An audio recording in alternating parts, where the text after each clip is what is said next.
Clerk, please read the roll. Addo. Here. Avedisian. All right. Buell. Here. Caban. Here. Camilleri. Here. Charone. Curry. Here. Bella. Here. Fitzgerald. Here.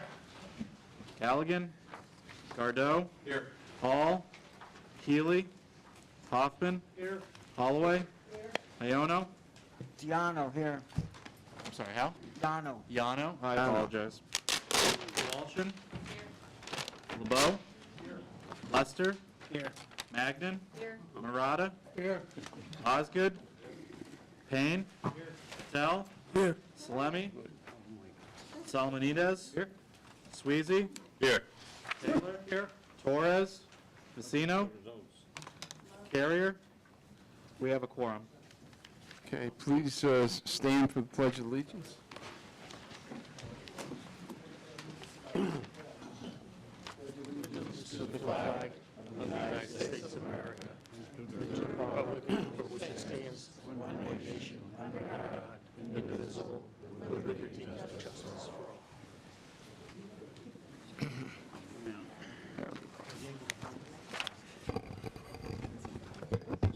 Item 4, public comment relative to agenda items.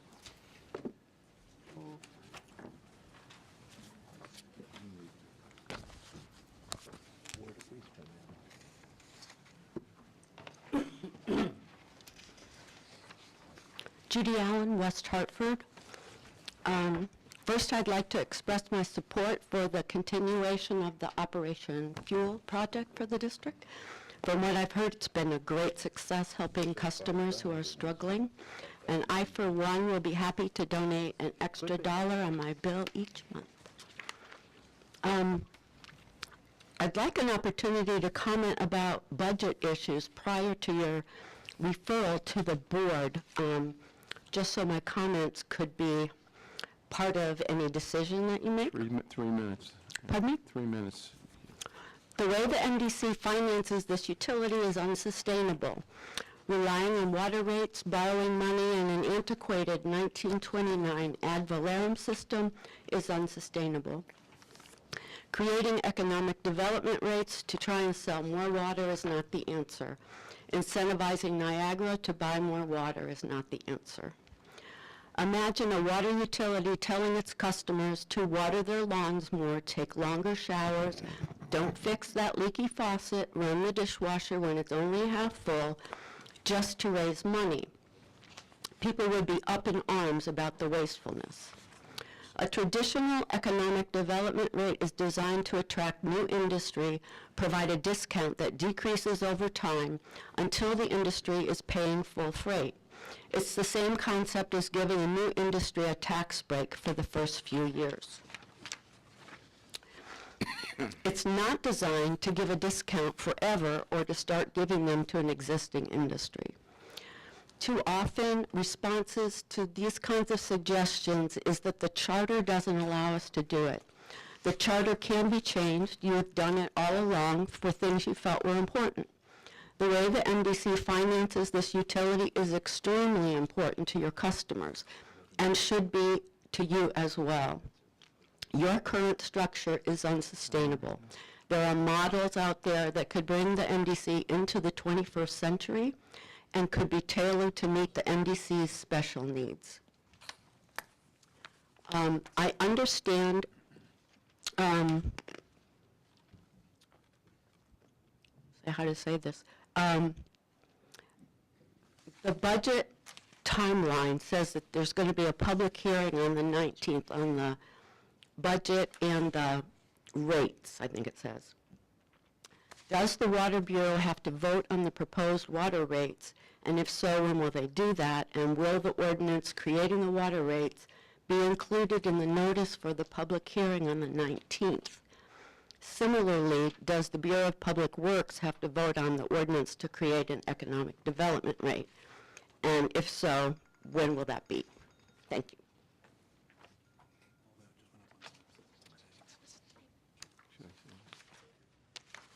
If you look on the website, you will be able to find it. It's up on the website today. The notice is up there? Hello, I'm Tolly Miller from Bloomfield. I also wanted to thank the MDC and also our consumer advocate, David Silverstone, for your work in the Operation Fuel program. I'm really pleased that you are in support of serving struggling households of Operation Fuel. The fuel program is a great one I've supported for many years, and I'm really pleased that you're supporting the water, and I hope it will expand in years to come. I also wanted to just express my concern about the proposed economic development rate, which is clearly meant to help just one customer, Niagara, and one industry, water bottlers. The new threshold of $600,000 is expressly designed to entice them to buy more water. The deal on the special sewer service charge is also unequal. Only water bottlers discharge as little as 10% of the water they use. An industry discharging only 50% would get a discount, but nothing like a water bottler. This economic development rate is like waving a welcome sign for more water bottlers to move into the MDC member towns. It's a giveaway that never ends. This is not the kind of development that I want to see in my town. I don't want to bring in industry that pollutes the environment, and I don't want to have such an unequal rate structure as well. So I hope that you'll consider that as you move forward. Thank you. Further comments?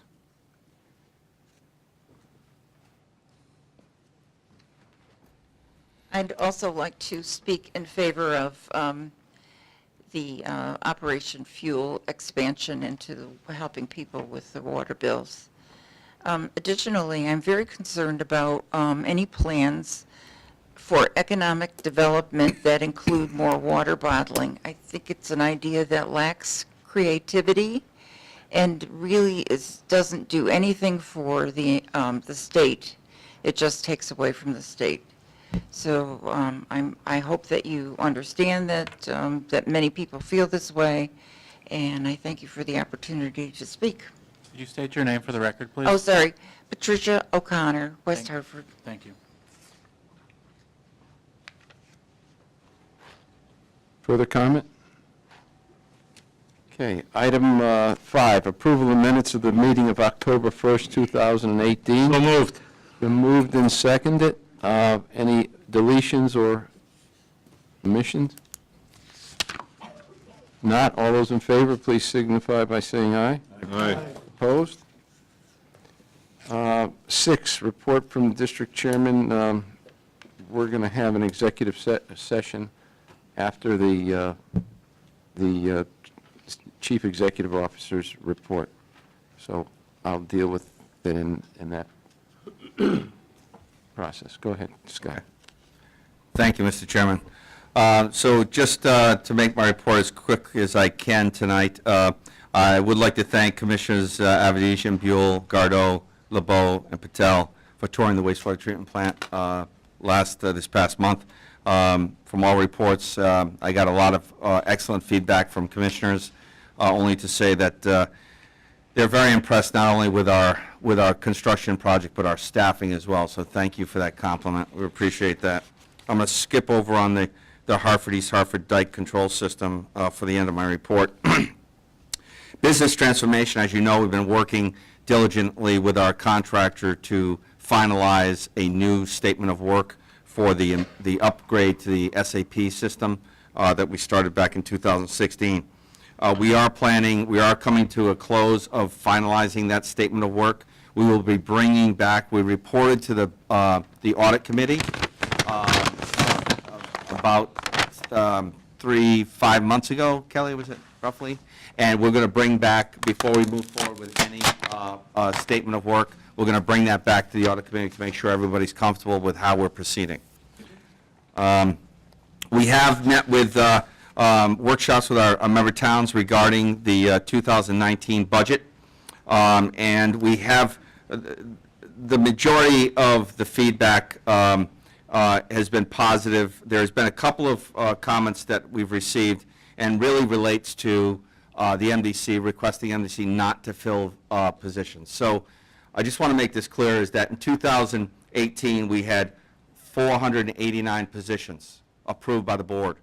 We only actually had people in those positions, 472. So You've got about 17 vacancies, and if you look at the years in advance, 28 in 2017, 41 in 2016, you always have a variance in actual, the board might approve positions, but you don't actually get them all filled within that given year. So the question the towns have had, could you please not fill those jobs? And the point is, we have a number of important vacancies in finance we need to fill, and we're only one above 2018 to a total of 490. And there will be vacancies throughout the year that are not filled, and therefore there will be a savings that we're seeing and realizing. The Board of Finance meeting, we had a great discussion from our auditors and from Cohn-Resnick, and Cohn-Resnick did present to us draft procedures and policies for general accounting and monthly closing. We will bring that back to the Board of Finance in detail and have a chance to really discuss that in detail, but we are working through that with Cohn-Resnick and our finance staff. Also, in addition to that, we have a draft whistleblower policy that was recommended by Bloom Shapiro in their audit, and we have a draft, and again, we will present that to the Board of Finance at our next meeting.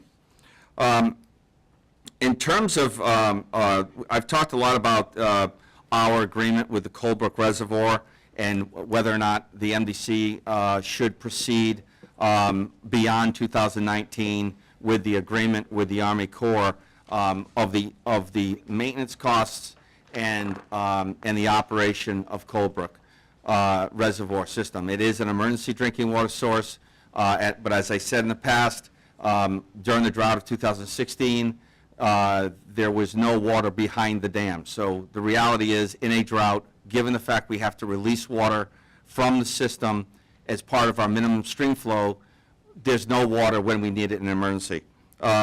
We are going to finalize a part of the discussion we have to have with the Water Bureau and the board is what is the life cycle, what is the useful life of the hydro units within the Colebrook Dam, and we are finalizing that. We will bring that to the Water Bureau. The initial look on that report is it's about a $3 million investment, and the payback is really not that great. So that kind of goes in line with the discussion about, all right, if we're not going to be, if the life cycle cost analysis for hydro is not beneficial to the MDC, if there is no water behind the dam during a drought, then what and why should we continue that agreement beyond 2019? We have a situation right now, we pay 33% of the costs, maintenance costs associated with the dam. And right now, there's a sluice gate that is in disrepair.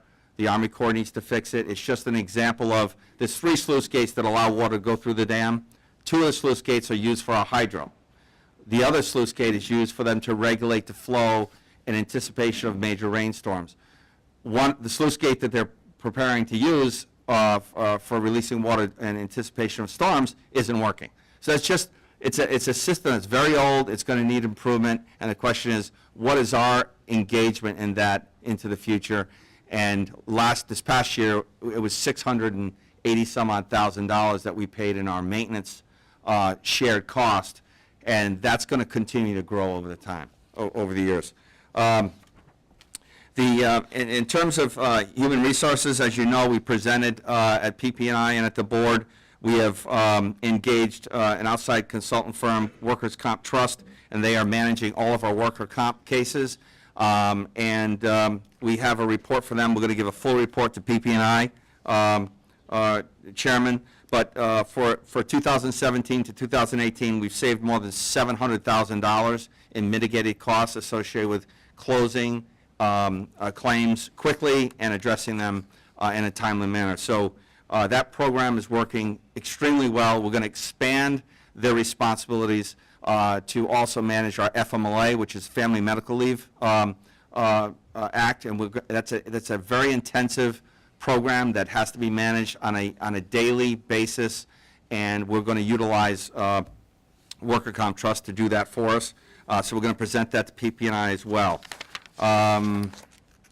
In terms of the long, yeah. What was the cost of that versus the 700,000 we saved? What was the, What did we pay the consultant? $65,000. Thank you. It's been a huge benefit and taken a huge workload off of the MDC HR staff. In terms of the integrated plan, we have been meeting with a number of our towns, and our next meeting is going to be in Bloomfield next Tuesday night. So we are trying to educate our towns to understand the benefits of integrated planning. And we've had a number of concerns, and since I'm an engineer, I can take this criticism that a lot of times we're trying to explain a very technical program, and it's very difficult to, in a sense, dummy down a technical program so it's understandable. We've had a lot of legitimate concerns and questions from commissioners, from town managers, to say it's really complicated and really tough for us to understand it and then understand exactly what you're looking for us to do. So we have recommended, and we actually executed, a technical session with the town engineering staff and finance staff this past Friday, and we spent almost 5 hours explaining the program to the technical staff of each town, with the hope and anticipation that the town staff can then go back and explain and educate in their understanding of what's the benefit for each town, to their town council, to their town managers. So I've heard a lot of great feedback from the town managers on that, and we have, again, modified the program and the presentation so that it's easily understandable to the town councils, and we'll do everything we can to make them understand as best we can. In terms of, I'm sorry, there's one important thing I have here.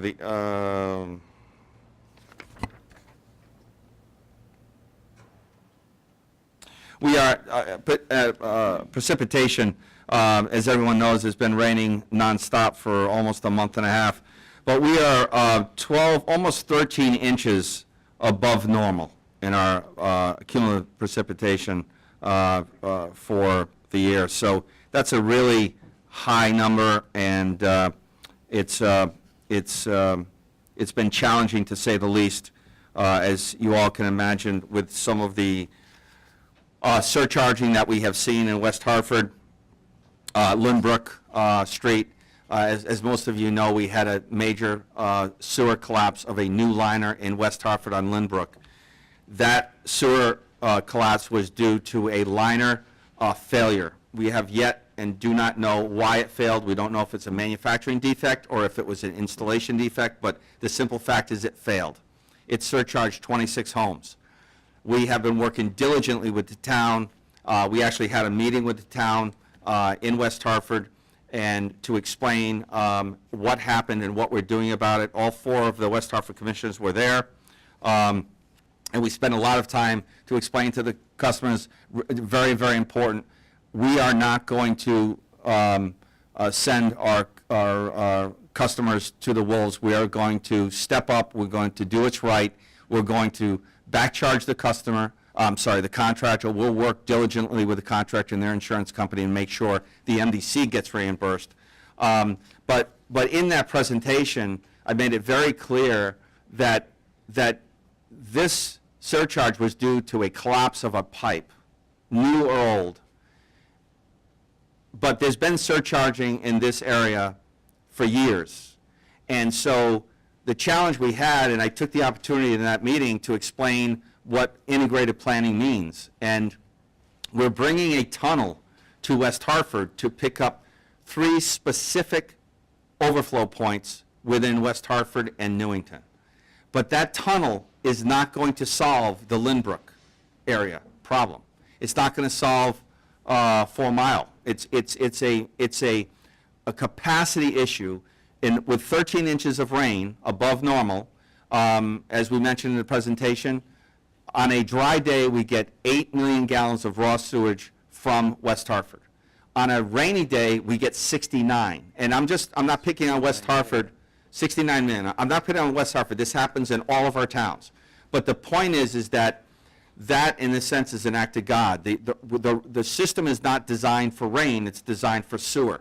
So the benefit of the integrated plan is to allow us to improve the infrastructure, the existing infrastructure, and get the rain out, and work with the towns so that we can partner with the towns to build storm systems that either presently don't exist or only presently provide drainage on the street, but it doesn't provide the homeowner with an opportunity to discharge groundwater from their basement and from their private property into a drainage system. The only opportunity they have is to put into the sewer pipe, and that's why we have 69 million gallons of combination sewage and rainwater on a rainy day.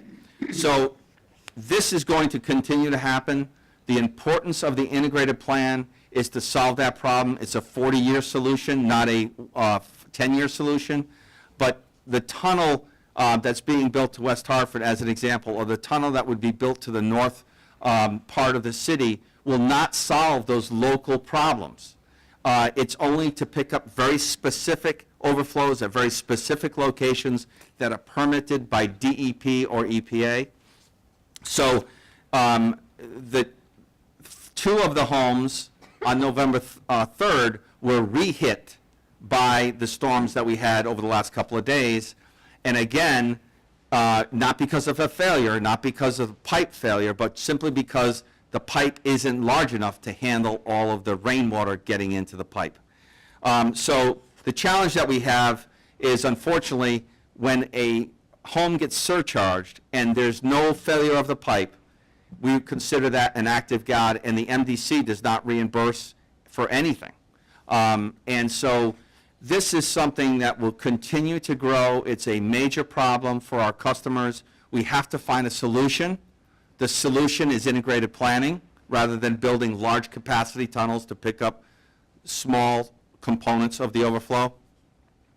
And we're hoping that in these presentations to our towns, that they will understand the benefit of an integrated plan, and we'll be looking for our towns when we have our public hearing on December 11th. Is that correct, Sue? December 11th.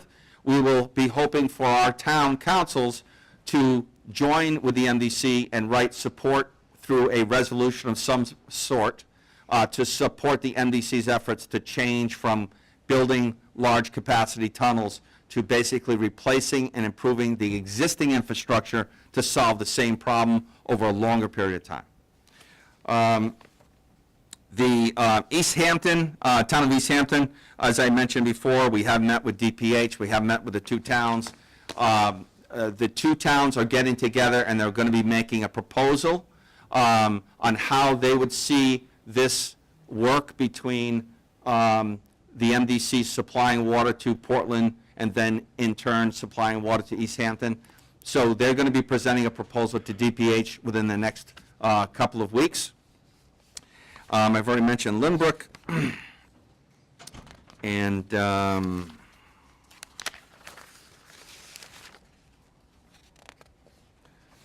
groundwater bill from Deep. We have had a technical staff meeting. There is a scheduled meeting. You have a scheduled meeting November 15th with the leadership of Deep and OPM. And we have billed Pratt & Whitney. Pratt & Whitney, Chris, is 1.6? Just under $1.8 million. So Pratt & Whitney will be paying for their discharge for the 2018, $1.6 million, and they'll continue. We have budgeted about 3 to 4 months of that, $600,000 a month, because they've suggested that they might consider removing that stormwater from our system to avoid the payment. We're working with them to try and find a solution for that, but we are expecting to receive that money in 2018, right? Okay.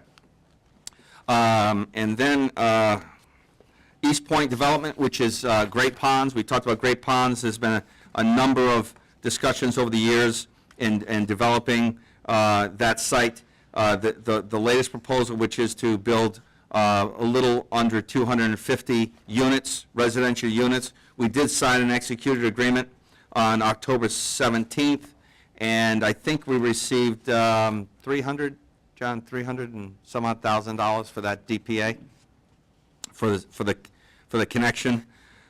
Let's see. And I would say, Mr. Chairman, that there's a lot more, but that's the majority of the important things for my report. Are there questions? Commissioner? Yes, Mr. Chairman, I thank you, Scott, for that report. I just had a couple of comments based on Board of Finance meetings, also with the towns. I know you mentioned the town's suggestion that we not hire or not fill positions, and that wasn't something that was in detail talked about at the workshop session. I don't know if they've talked to you since then or something, but, we did suggest that might be somewhat myopic, on this year's budget. I mean, these are positions that have gone unfilled now for almost 2 years, certainly beyond a year in a lot of them. And it doesn't really solve the problem. The real problem is the revenues that the MDC is not receiving, not the size of the staff. One other point on Colebrook. On Colebrook, we're moving forward with them to discuss the fact that it was originally established, our participation in Colebrook was originally established because we could use this water from Colebrook and Goodwin as a emergency drinking water supply, but there's no way to get that into our drinking water supply. So, Right. and there still isn't a way, And we do- although there was a planned way, but there is no way to get in there.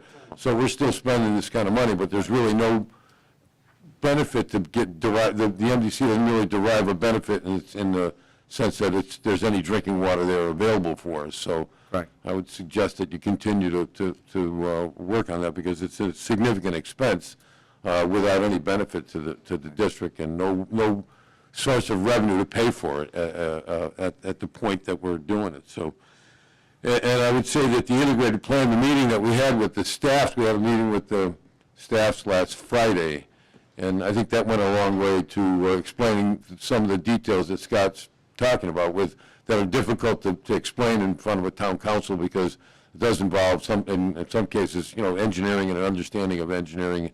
And so it's good, I think, that we got to the staffs of the various towns, that they can help explain this to their councils and finance directors going down the road. So I appreciate the work that went into your report, Scott, and look forward to our last budget workshop this Friday so we can discuss. So, thank you. Further questions? So I do have my last item, which I'd like to start, and then we can decide if you want to go into, I'm sorry. So I did it, yeah, so I did attend, I apologize, I'm never done, right? So I did attend my NACWA meeting. As you know, MDC represents Region 1 for the NACWA Association. So we had our meeting in Chicago last week, and as part of the discussion, we were made aware, and as most of you might know, the President did sign a number of WRDA bills that could benefit the MDC and utilities like us. They did reauthorize two $50 million WRDA funds with WIFIA funding programs to go along with them. The challenge that we have in benefiting from those programs is it's same as last year, which is there's a $250,000 application fee to the EPA, and they only will fund 49% of the project. So what happens is the administrative component of these loan programs are extremely complex and complicated in terms of payments and receiving back monies. So with only funding 49% of the project, you have to go out and get another loan from another, whether it's from the bond market, or whether it's from the state. So you got these two competing rules and regulations on how to manage administratively the funding for a project. So it just doesn't work for the MDC.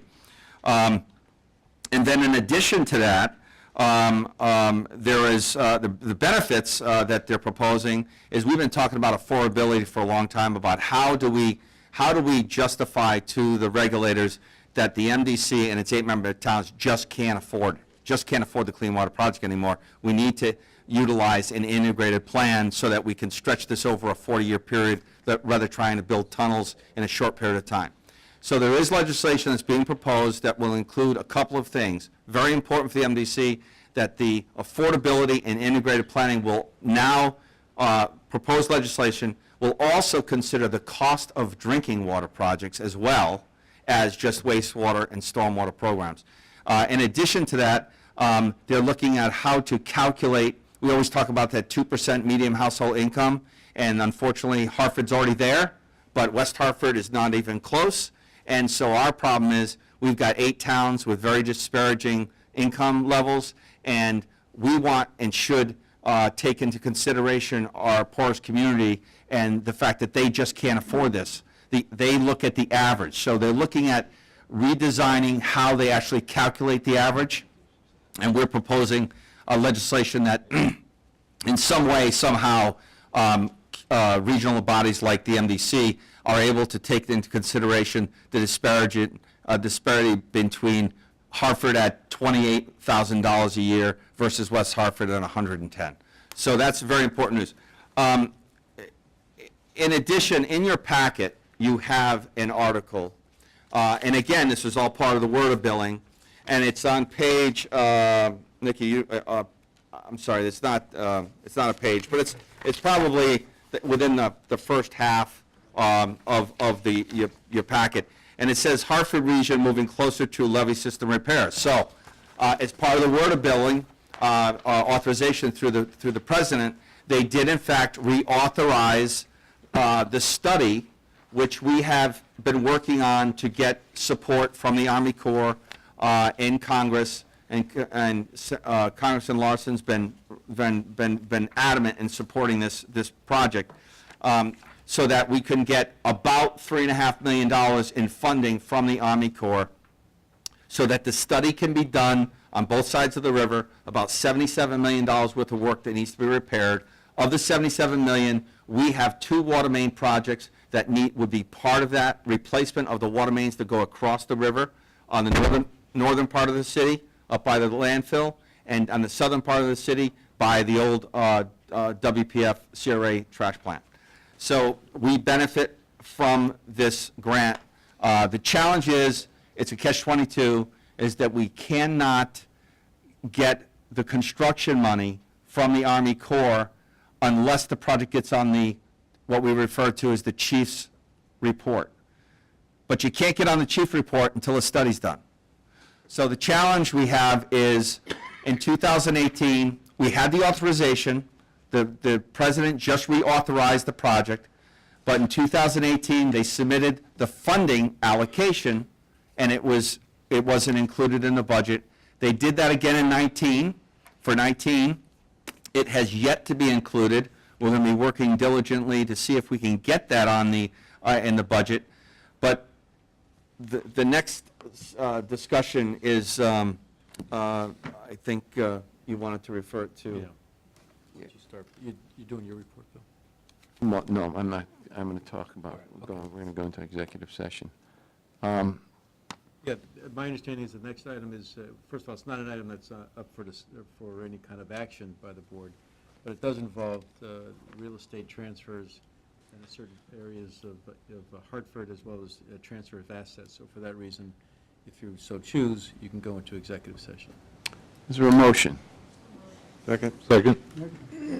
All those in favor, please signify by saying aye. Aye. Opposed? Fiscal year 2019 budget estimates referral to the Board of Finance. Is there a motion? So moved. Been moved and seconded. Is there discussion? If not, all those in favor, please signify by saying aye. Aye. Aye. Opposed? Item 10, Board of Finance, consideration of a potential action regarding 8, capital project closeouts. Can we take these together? or do we have? B, C, and D are all the same type of motion, so those could be easily consolidated. The other ones. Okay. we might wanna- Mr. Chairman, all these issues passed the Board of Finance earlier unanimously, so. Okay, is there a motion? So moved, A. So moved. It's been moved on item A. Is there discussion? If not, all those in favor signify by saying aye. Aye. Opposed? So moved, B, C, and D. It's been, approved, B, C, and D. Is there a motion for B, C, and D? There is. So moved. Second. Second, discussion. If not, all those in favor, please signify by saying aye. Aye. Opposed? Passes. Item number E, 2019 Customer Assistance Program with Operation Fuel. Recommended action, receive the report and adopt the resolution. Is there a motion? So moved. Discussion. All those in favor signify by saying aye. Aye. Opposed? Item F, approval of small business energy advantage loan agreements. Recommended action, receive the report and adopt a resolution. Is there a motion? So moved. Moved and seconded. Discussion. All those in favor, please signify by saying aye. Aye. Opposed? Item 11, consideration and potential action regarding settlement of pending litigation, Willis versus MDC. Is this a public? This is public. Say it anyways. Okay, is there a motion to adopt the? Moved. There's a motion to adopt. Discussion.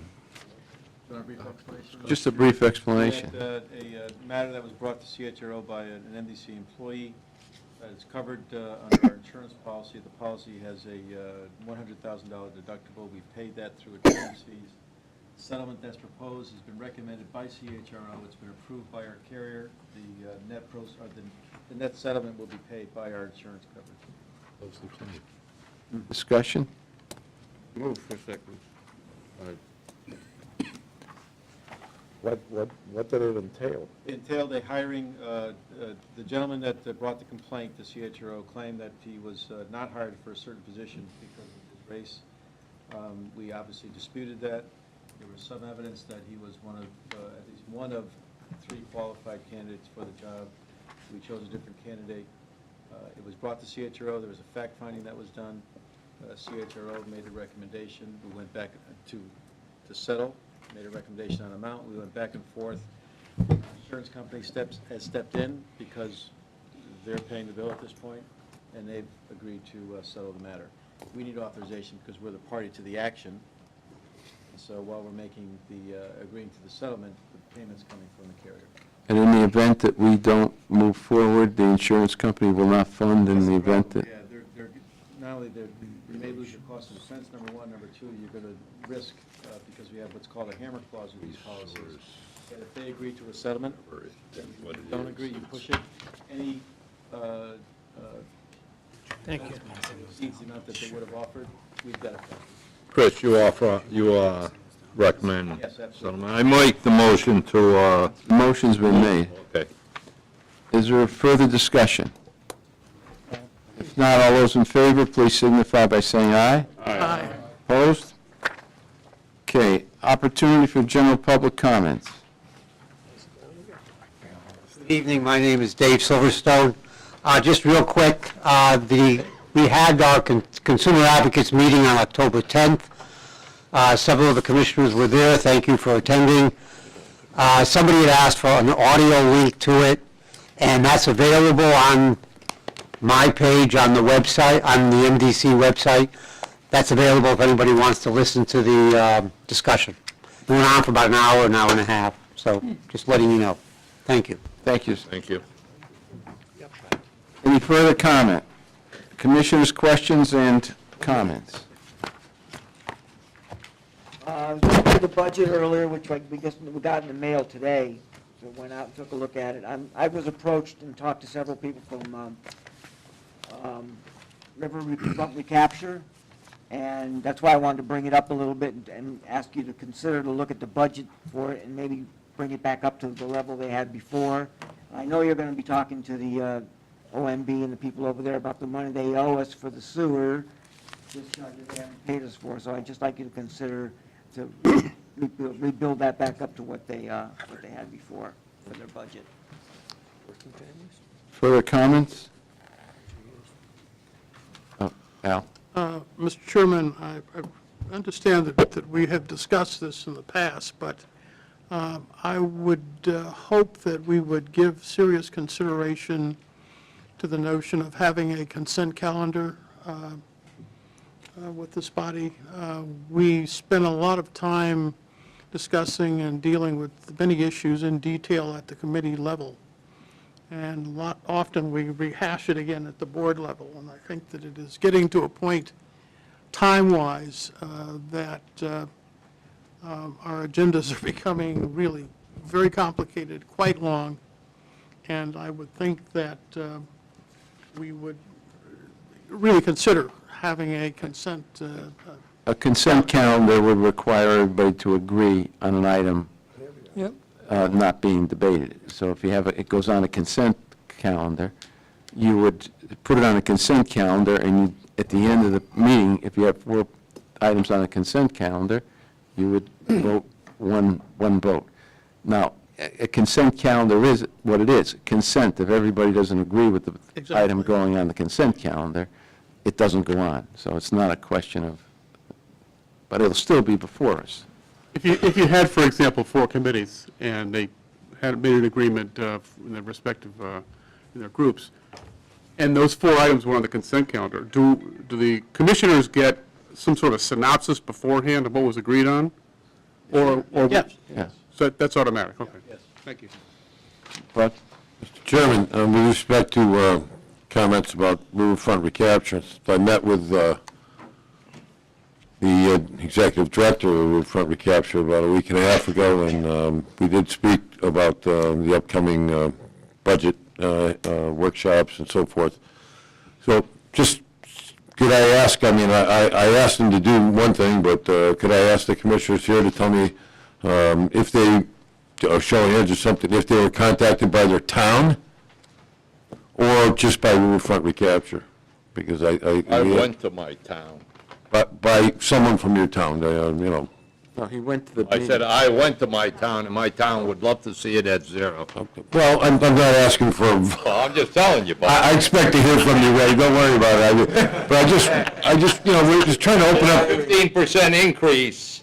It's Yeah, a huge yeah. increase to all the municipalities. I understand, but the point was that, you know, that we're trying to engage to get this communication going, that the towns, there are towns that support it, and, you know, we wanted them to say if they did or not. So that's, so it doesn't sound like any of the towns got involved, it's just riverfront, so. I think this is a good topic of discussion at the workshop.